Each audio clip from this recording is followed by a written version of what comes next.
दोस्तों जो आप देख रहे हैं ये कंपैरिजन है लॉकडाउन से पहले और लॉकडाउन के दौरान ली गई दिल्ली की दो पिक्चर्स के बीच। इस पिक्चर में आप साफ देख सकते हैं कि आप साफ साफ नहीं देख सकते हैं, जिसका रीज़न है कार्बन एमिशंस और pollution. More than a dozen people have died in India in the past. The past few weeks is expected to continue, forecasters predicting record-breaking temperatures for the capital. We are staring at a power crisis. Electric vehicles or EVs are dubbed the future of mobility to a crisis. Over 4 electric scooters have caught fire. How much the world relies on Chinese products in supply chain. Tata Motors decided to convert one of their best-selling SUVs into an electric vehicle.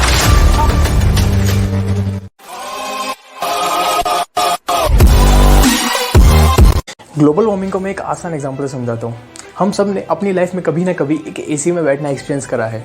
तो ACs basically एक separator की तरह काम करते हैं, जो कि heat को एक जगह से लेकर दूसरी जगह कहीं बाहर छोड़ देते हैं। हमारी अर्थ भी कुछ इसी तरह काम करती है, जो कि अपनी एक्सेस हीट को बाहर स्पेस में छोड़ देती है। बट ग्रीन हाउस गैसेज जैसे कि CO2, मीथेन एट्सेट्रा, ये उसे ऐसा करने से रोकते हैं।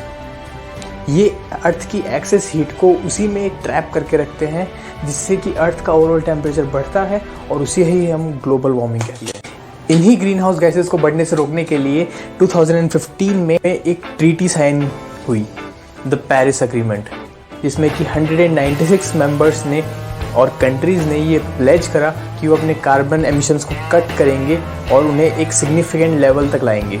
जहाँ पे इंडिया ने भी ये प्लेज करा कि वो 2030 तक अपने टोटल एनर्जी प्रोडक्शन में से 40% कॉन्ट्रीब्यूशन रिन्यूएबल सोर्सेज का रखेंगे। और इस साल 12 दिसंबर को हम पेरिस एग्रीमेंट को 7 साल पूरे कर लेंगे। तो क्या कुछ बदला? ये समझने के लिए हमें 3 इंडस्ट्रीज़ को समझना होगा। इलेक्ट्रिक व्हीकल यानी कि EV industry, power generation industry और फूड इंडस्ट्री। EVs, ये सुनते ही आपके दिमाग में सबसे पहले शायद टेस्ला ही आएगी। बट टेस्ला का असली सक्सेस सीक्रेट क्या इलॉन मस्क की पॉपुलैरिटी ही है? नहीं, टेस्ला के लिए असली गेम चेंजर है उसका सुपरचार्ज नेटवर्क। ये जो आप मैप में देख रहे हैं, इसमें रेड डॉट्स असल में सुपरचार्जर्स की लोकेशन है, जो कि USA में सिचुएटेड है। ये सुपरचार्जर्स आपकी टेस्ला को 15 मिनट में 321 किलोमीटर यानी कि 200 माइल्स तक की रेंज जितना चार्ज कर। बट इंडियन EVs भी फास्ट चार्जिंग प्रोवाइड कर रहे हैं, जैसे कि ये ओला S1 Pro।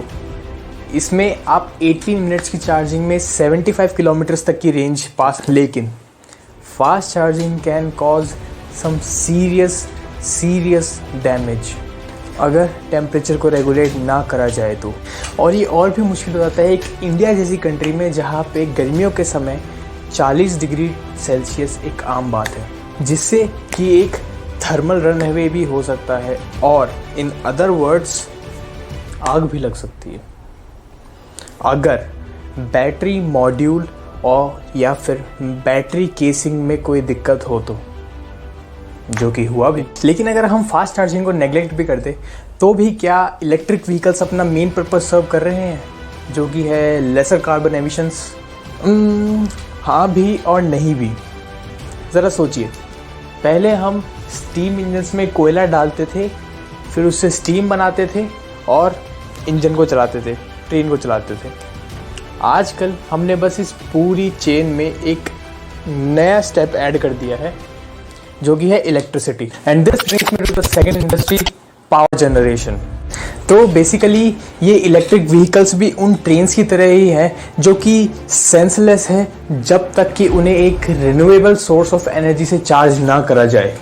और इंडिया में अभी इसके खाली 20 से 25% ही चांसेस है कि आप जो इलेक्ट्रिसिटी से आपकी इलेक्ट्रिक व्हीकल को चार्ज कर रहे हैं वो एक रिन्यूएबल सोर्स ऑफ एनर्जी से आई है, क्योंकि इंडिया में अभी भी मेजॉरिटी ऑफ द इलेक्ट्रिसिटी कोल से जनरेट करी जाती है, जो कि है अराउंड 73 to 75%। बट अगर टेस्ला की बात करें तो बहुत से लोगों को ये मिसकंसेप्शन है कि टेस्ला सिर्फ इलेक्ट्रिक व्हीकल्स ही बनाता है। बट टेस्ला ये भी बनाता है, ये भी और ये भी, जिससे कि टेस्ला इतनी इलेक्ट्रिसिटी प्रोड्यूस करते हैं जितनी कि उनकी कार्स प्लस फैक्ट्रीज मिलके भी कंज्यूम नहीं करते। तो दोस्तों, अगर हम इंडिया में एक्चुअली टेस्ला के एक ऑल्टरनेटिव की बात करें तो वो सिर्फ एक है,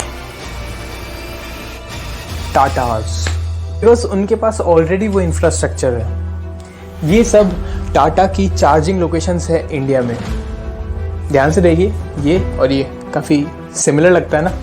and the fun part is कि टाटा भी सिर्फ व्हीकल्स नहीं बनाता है, वो ये भी बनाता है, ये भी, ये भी, ये भी, ये भी, और ये भी, और ये भी, एंड मोस्ट इम्पॉर्टेंटली ये भी।